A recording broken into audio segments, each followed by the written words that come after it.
मुझे रोज रात को कमरे में अकेले देखकर मेरा 18 साल का देवर मेरे पास सोने की जिद करने लगता था।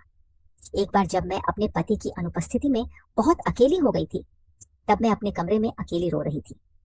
मेरे देवर ने मुझे रोते हुए देखा और वह मेरे कमरे में आ गया। उसने मुझे सांत्वना देने के बहाने मुझे गले लगा लिया। उस समय जब उसने मुझे गले लगाया तो मुझे कुछ अजीब सा महसूस हुआ। उसने मेरे कान में धीरे से कहा, भाभी भैया नहीं है तो क्या हुआ, मैं तो हूं ना। ऐसा बोलकर उसने मुझे अपनी तरफ, मैं अपने कमरे में तैयार हो रही थी, तभी रोहन मेरे कमरे में आ गया। भाभी, आज तुमने बहुत अच्छा मेकअप किया है, मुझे तुम्हें सजी धजी देखकर बहुत अच्छा लग रहा है। यह कहते हुए रोहन ने मेरे शरीर पर हाथ फेरना शुरू कर दिया। मैंने तुरंत उसे वहां से दूर कर दिया और गुस्से में कहा, रोहन, तुम ये क्या कर रहे हो? अब तुम छोटे नहीं हो, तुम इस कमरे से अभी बाहर जाओ। तुमने जो साड़ी चुनी है, मैं उसे पहनकर बाहर आती हूँ। रोहन मेरा देवर था और उसकी उम्र अब 18 साल थी। रोहन हमारे ही घर में रह रहा था। पिछले साल ही सासू माँ का निधन हो गया। मेरा पति राजेश बिल्कुल अकेला था। घर संभालने के लिए कोई महिला घर में नहीं थी। लेकिन राजेश के अनुसार जब से मैं उस घर में आई, घर में एक नया जीवन आया था। मेरे और राजेश की शादी को अब 3 महीने हो चुके थे। जब हमारा शादी तय हुई थी, तभी उसने मुझसे बताया था कि उसके घर में उसके और उसके भाई के अलावा कोई नहीं है और शादी के बाद भी वह अपने साथ ही रहेगा। मुझे तो इस बात से कोई समस्या नहीं थी। मैंने अपने पति के साथ साथ देवर के साथ भी धीरे धीरे घर में एडजस्ट कर लिया था। मेरा देवर रोहन देखने में बहुत हैंडसम था, रंग से बिल्कुल गोरा, लेकिन वह ऐसा था कि कभी कभी तो वह मुझे विदेशी जैसा भी लगता था। मुझे घर के कामों में भी रोहन बहुत मदद करता था। एक दिन मैंने उससे पूछा, तू ये सब परफेक्ट काम कहाँ से सीखा? तब उसने मुझसे कहा, माँ के जाने के बाद भैया के साथ कई दिनों तक मैं भी अकेला था। धीरे धीरे मैंने बहुत सी काम सीखे। रोहन जितना देखने में सुंदर था, उसकी बोलने की शैली भी बहुत अच्छी थी। वह जब बातें करता था तो किसी को भी उसकी बात सुनने का मन करता था। सब कुछ ठीक चल रहा था। घर में किसी भी प्रकार की कमी नहीं थी, बस कमी थी मेरे पति की। हमारे शादी को 3 महीने नहीं, अब 3 साल हो गए हैं, ऐसा मुझे लगने लगा था। राजेश को मेरे लिए समय ही नहीं था। रात को देर से काम से घर आता, खाना खाकर सो जाता। शादी के नए दिनों में पत्नी की भी कुछ इच्छाएं होती हैं, ये शायद उसे याद ही नहीं था। उसने मुझे बिल्कुल भी समय नहीं दिया और मैं चिड़चिड़ी होने लगी थी। एक बार रविवार के दिन राजेश को छुट्टी थी। उस दिन उसने पूरे दिन सोने का बहाना बनाया। रात को मैंने खुद उससे मिलने की कोशिश की। तब उसने कहा, मुझे कल सुबह जल्दी उठकर मीटिंग में जाना है, अब मुझे सोने दो। ऐसा कहकर उसने मुझे किनारे कर दिया और मुझे अपने से पीट करके सो गया। मैं उससे नाराज होकर बात करने लगी, लेकिन फिर भी उसने मेरी ओर ध्यान नहीं दिया और सो गया। उसके तो नींद में खर्राटे भी शुरू हो गए थे। मैं गुस्से में पूरी तरह से लाल हो गई थी। मैं उठकर बिस्तर पर बैठ गई। तब मेरी नजर हमारे कमरे के दरवाजे पर पड़ी और मैंने देखा कि रोहन वहां हमारे कमरे की जासूसी कर रहा था। जैसे ही मैंने उसे देखा, उसे यह एहसास हुआ और वह वहां से भाग गया। तब मैं उसके कमरे में गई। वहां जाकर मैंने देखा कि वह अपने मोबाइल पर खेल रहा था और उसका चेहरा हल्का सा पसीने से भरा हुआ था। मैंने उससे कहा, रोहन, मैंने तुम्हें हमारे कमरे के बाहर देखा था। आज पहली बार तुम हमारे कमरे में झांक रहे थे, या तुम रोज ही अपनी भाभी को देख रहे हो? इस पर रोहन ने कहा, भाभी तुम समझ रही हो, ऐसा कुछ नहीं है। मैं तो पानी पीने किचन में आया था, तुम्हारे कमरे से आवाज आई, इसलिए मैंने देखा, बाकी कुछ नहीं। तब मैंने कहा, तेरा भाई बहुत बोरिंग है, उसके पास मुझे देने का समय ही नहीं है और इसी वजह से मैं तुम्हारे भाई पर चिढ़ गई थी मेरा। यह कहते ही रोहन ने कहा, भाभी तुम चिंता मत करो, भैया तो घर में है। फिर मैंने पूछा, रोहन तुम सही सही कहना क्या चाहते हो? उस पर उसने कहा, भाभी तुम्हें तो शाब्दिक खेल भी समझ नहीं आता। भैया अब गहरी नींद में है, वह सुबह उठेंगे और तुम दोनों में कोई विवाद हो गया है, इसलिए तुम रात भर करवट बदलते रहोगे। मुझे ये सब पता है, इसलिए अब तुम्हें फ्रेश करने के लिए मेरे पास एक बेहतरीन तरीका है। यह कहकर रोहन ने मुझे अपने कमरे के बिस्तर पर बिठा दिया और तेल की एक बोतल लेकर आया। फिर वह मेरे सिर की मालिश करने लगा। उसके हाथों के हल्के स्पर्श से मुझे बहुत अच्छा लग रहा था। मैं धीरे धीरे अपना गुस्सा भूलने लगी। सिर की मालिश करते समय उसने मेरे कंधे पर अपना तेल से भरा हाथ फेरना शुरू कर दिया। उस समय मुझे सच में शांति महसूस होने लगी। वह मालिश कर रहा था और मुझे कब गहरी नींद आई, मुझे भी पता नहीं चला। अगले दिन सुबह राजेश के जागने से पहले मैं रोहन के कमरे से बाहर निकल गई थी। राजेश का नाश्ता और डब्बा मैंने तैयार कर रखा था। राजेश और रोहन ने साथ में बैठकर नाश्ता किया। उसके बाद राजेश अपना टिफिन लेकर ऑफिस के लिए निकल गया। उसके जाने के बाद रोहन और मैं घर में थे। मैंने रोहन से कहा, देवर जी, तुम्हें तो औरतों का मन कैसे रखना है, यह अच्छी तरह पता है। जरूर तुम्हारी कोई गर्लफ्रेंड होगी। ये सुनकर रोहन ने कहा, नहीं भाभी, तुम ऐसा कुछ मत सोचो, मेरी कोई गर्लफ्रेंड नहीं है और ना ही मैं कभी बनाना चाहता हूँ। मुझे इन चीजों में कोई रुचि नहीं है। वह जब मुझसे बात कर रहा था तो भी मुझे उसकी रात की उस मुलायम स्पर्श की याद आ रही थी। कुछ समय बाद रोहन कॉलेज जाने के लिए निकल गया। फिर मैंने अपने घर के सारे काम निपटाए और बाकी दिन टीवी देखने में बिता दिया। रात को खाना हम तीनों ने साथ में किया। मैं किचन में अपने काम खत्म करके जब कमरे में आई तब तक राजेश अच्छी गहरी नींद में सो गया था। शायद वह बहुत थका हुआ था क्योंकि वह जोर से खर्राटे ले रहा था और इसलिए मुझे नींद नहीं आ रही थी। इसलिए मैं रोहन के कमरे में चली गई। मैंने देखा कि वह अभी भी जाग रहा था। उसके साथ बातें करने के बाद मेरे मन में फिर से हलचल होने लगी। मैंने उससे कहा, मुझे आज नींद नहीं आ रही है, शायद तुम्हारे हाथों से किए गए तेल की मालिश से मुझे अच्छी नींद आएगी। मैंने फिर से जोर देकर उससे मालिश करवाई। शायद मैं धीरे धीरे उसकी ओर खींचती जा रही थी, ऐसा मुझे लगने लगा था। उसका स्पर्श अब मुझे पसंद आने लगा था। राजेश लगातार मेरी ओर ध्यान नहीं दे रहा था, वह अपने काम में व्यस्त रहता था। ऐसे में रोहन अचानक मेरी देखभाल कर रहा था और इसी कारण से मुझे उसकी ओर आकर्षण होने लगा था। एक दिन सुबह कपड़े धोते समय अचानक मेरी कमर में तेज दर्द हुआ। मुझे इतनी दर्द हो रही थी कि मैं तो उठ भी नहीं पा रही थी। राजेश सुबह सुबह ऑफिस चला गया था और रोहन कॉलेज जाने की तैयारी कर रहा था। दर्द की वजह से मुझे उठना भी मुश्किल हो रहा था। मैंने रोहन को आवाज दी और उसे बुलाया। उसने मेरा हाथ पकड़ा और मुझे अपने कमरे में ले गया। मुझे बहुत दर्द हो रहा था जिससे मैं अच्छी तरह से तड़प रही थी। रोहन ने मुझसे बिना पूछे मेरी कमर पर बाम लगाना शुरू किया। वह जैसे किसी मसाज एक्सपर्ट की तरह मेरी कमर की मालिश कर रहा था। वह मेरा देवर था, लेकिन वह निसंकोच होकर मेरी कमर पर हाथ लगा रहा था। मुझे उसका स्पर्श भी अच्छा लग रहा था। फिर भी मैंने उससे कहा, रोहन, तुम मेरी कमर पर हाथ लगा रहे हो, ये मुझे ठीक नहीं लग रहा। मैंने यह कहा, लेकिन उसने मेरी ध्यान नहीं दिया। वह बोला, भाभी, मुझे अपना काम करने दो और इसमें लज्जित होने जैसी कोई बात नहीं है। वह बिल्कुल खुले विचारों का था। उसकी मालिश करने से मुझे धीरे धीरे अच्छा लगने लगा। थोड़ी देर में मेरा दर्द कम हो गया। अगले दिन रोहन कॉलेज से पहले ही घर आ गया।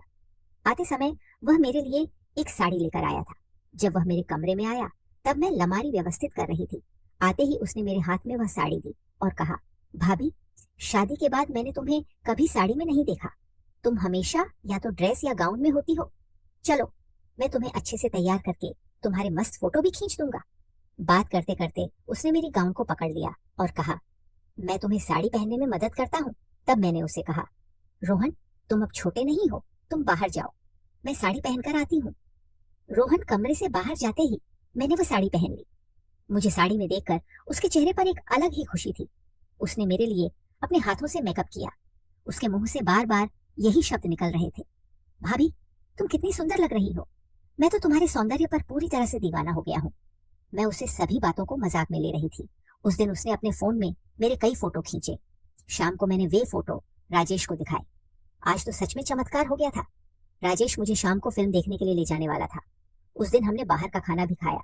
राजेश ने मुझे अपना समय दिया था, जिससे मैं बहुत खुश थी। आज का दिन मेरे लिए बहुत आनंदित था। सुबह मेरे देवर ने मुझे नई साड़ी भेंट की थी और रात में राजेश ने मुझे बाहर ले जाने का प्रस्ताव दिया था। अगले दिन से मेरी वही दिनचर्या फिर से शुरू हो गई। दोपहर के समय मेरी ननंद हमारे घर आई थी। वे अकेली आई थी और जब वे आई तब राजेश और रोहन दोनों घर पर नहीं थे।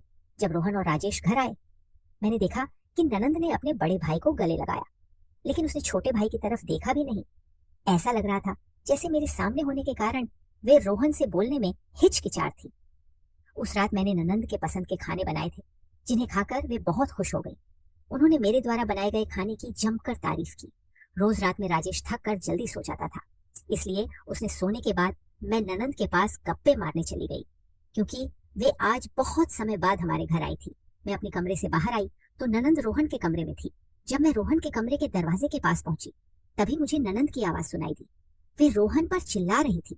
मैंने थोड़ा सा अंदर झांक कर देखा तो देखा कि वे रोहन से कह रही थी, तेरे मुंह में तेरी भाभी के फोटो कैसे आए? अब क्या तेरी नजरें भी उनकी ओर उठने लगी है? तुम चाहे कितनी भी कोशिश कर लो, कोई तुझे स्वीकार नहीं करेगा। तुम भाभी के पास जाने और कुछ करने की कोशिश मत करना, तुम्हें तो इस घर में भी जगह नहीं मिलेगी। वे अपने छोटे भाई से इस तरह क्यों बात कर रही थी, ये मुझे समझ में नहीं आया। उनकी बातें सुनकर मुझे बहुत बुरा लगा था और बेचारे रोहन ने शांत होकर सब कुछ सुना। भाई बहन के इस विवाद में मुझे बीच में जाना सही नहीं लगा, इसलिए मैं वहां से अपने कमरे में चली गई। आज जाते ही मैं गहरी नींद में सो गई। अगले दिन सुबह ननंद अपने घर जाने के लिए निकल गई। उन्हें बस में बैठाकर राजेश ऑफिस के लिए निकल गया। आज दोपहर के 12 बज गए थे, लेकिन रोहन अपने रूम से बाहर नहीं आया था, इसलिए मैं उसे देखने गई। जब मैंने उसके कमरे में जाकर देखा तो वह बिस्तर के किनारे बैठा हुआ था और अपने मोबाइल में कुछ देख रहा था। धीरे धीरे जाकर मैंने उसके मोबाइल पर नजर डाली। उसमें मेरा फोटो था। यह देखकर मुझे समझ में नहीं आया कि रोहन अकेले मेरे फोटो क्यों देख रहा था। मैंने उसके कंधे पर हाथ रखा तो वह जोर से डर गया। मुझे देखकर उसने बिस्तर पर बैठकर मुझे गले लगा लिया और रोने लगा। मैंने उससे उसके रोने का कारण पूछा तो उसने कहा, भाभी, मुझे अपनी बहन से भी नफरत है। तुम्हें तो मैं पसंद आता ही नहीं। क्या तुम मुझसे प्रेम करती हो या तुम भी मुझे ऐसे ही समझती हो? मुझे विश्वास है कि तुम मुझे छोड़कर नहीं जाओगी। फिर वह फिर से रोता हुआ बिस्तर से उठ गया और मुझे जोर से गले लगा लिया। उसकी इस गले लगाने में मुझे एक अलग अनुभव हुआ। फिर मैंने तुरंत उसे अपने से दूर किया और कहा, रोहन, तुम्हारी छाती मुझे थोड़ी अलग लग रही है। इस पर उसने कहा, अरे भाभी, मेरी थोड़ी तबीयत ठीक नहीं है, इसलिए तुम्हें ऐसा लग रहा होगा। यह कहकर वह कमरे के बाहर चला गया। इतनी करीब से मैंने उसे पहले कभी नहीं छुआ था। जब वह बाहर गया तो मैंने उसके कमरे को सहेजना शुरू किया। उसकी चीजें उसकी बैग में रखते समय मुझे उसमें एक विचित्र वस्तु हाथ में लगी और वह थी सैनिटरी पैड। उसे देखकर मैं सोच में पड़ गई। मैं उस पैड को हाथ में लेकर खड़ी थी। तभी रोहन अपने कमरे से मुझे आवाज दे रहा था। मेरे हाथ में वस्तु देखकर वह बहुत घबरा गया। मैंने उसे कहा, रोहन, ये सारी चीजें तुम्हारे बैग में क्या है? यह तो महिलाओं की चीजें हैं। इस पर वह बोला, मेरे दोस्त ने मस्ती की होगी। फिर भी मैं रोहन की बातों पर विश्वास नहीं कर पा रही थी, इसलिए मैं वहां से बाहर चली गई। जब रोहन स्नान करने गया तो मैंने बाहर से जाकर उसके स्नान के बाथरूम में झांक कर देखा। जब मैंने अंदर नजर डाली तो मैंने उसे देखकर चौंक गई। फिर मैं वहां से भागकर घर में आ गई। जब उसकी स्नान हो गई तो वह बाहर आया। मैंने उसे रोक कर कहा, रोहन, मुझे तुमसे बात करनी है। मैंने तुम्हें स्नान करते हुए देखा है। यह सुनकर रोहन रुक गया और बिना कुछ कहे बाहर चला गया। मैंने राजेश को फोन करके उसे घर बुलाया और उसे सब बातें बताई। राजेश ने कहा, रोहन कौन है? इसकी मुझे पूरी जानकारी है। उसने आगे बताया, रोहन मेरा भाई नहीं बल्कि बहन का बेटा है। जब वह बड़ा हो रहा था तब हमें उसके बदलते व्यवहार का एहसास हुआ। जब बहन और जीजा जी को इस बात का पता चला तो उन्होंने उसे अपने घर से निकाल दिया। लेकिन जो भी हो रहा था उसमें रोहन की कोई गलती नहीं थी, परंतु बहन और जीजा जी इस बात को समझने के लिए तैयार नहीं थे। जब उन्होंने उसे घर से निकाल दिया तो मैंने उसे अपने घर लिया और उसे भाई की तरह रखा। उसने अपने माँ बाप को खो दिया, लेकिन मैं नहीं चाहती थी कि तुम भी उसे नफरत करो। इस मैंने तुम्हें रोहन की सच्चाई से दूर रखा। मैंने उसे सामान्य व्यक्ति की तरह घर में रहने को कहा। रोहन की सच्चाई सुनकर मेरी आंखों में आंसू आ गए। मैंने ननंद का रोहन के प्रति तिरस्कार अपनी आंखों से देखा था। मुझे इस बात का बिल्कुल अंदाजा नहीं था कि रोहन की मनोदशा क्या होगी। उस दिन देर रात तक रोहन घर नहीं आया। राजेश ने कहा, मुझे पता है वह कहाँ होगा। राजेश मुझे एक वृद्धाश्रम में ले गया जहाँ रोहन कुछ बुजुर्गों की सेवा करते हुए दिखाई दिया। मुझे देखते ही उसकी आंखों में भी आंसू आ गए।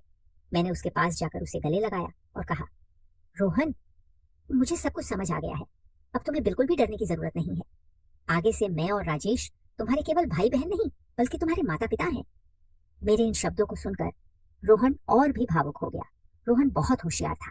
हम हमारे बच्चे के जन्म के बाद भी हमने उसे अपने बड़े बेटे की तरह प्यार दिया। राजेश ने उसे जो पढ़ाई करनी थी वह करवाई।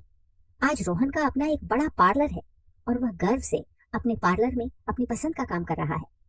हमें रोहन पर गर्व है दोस्तों।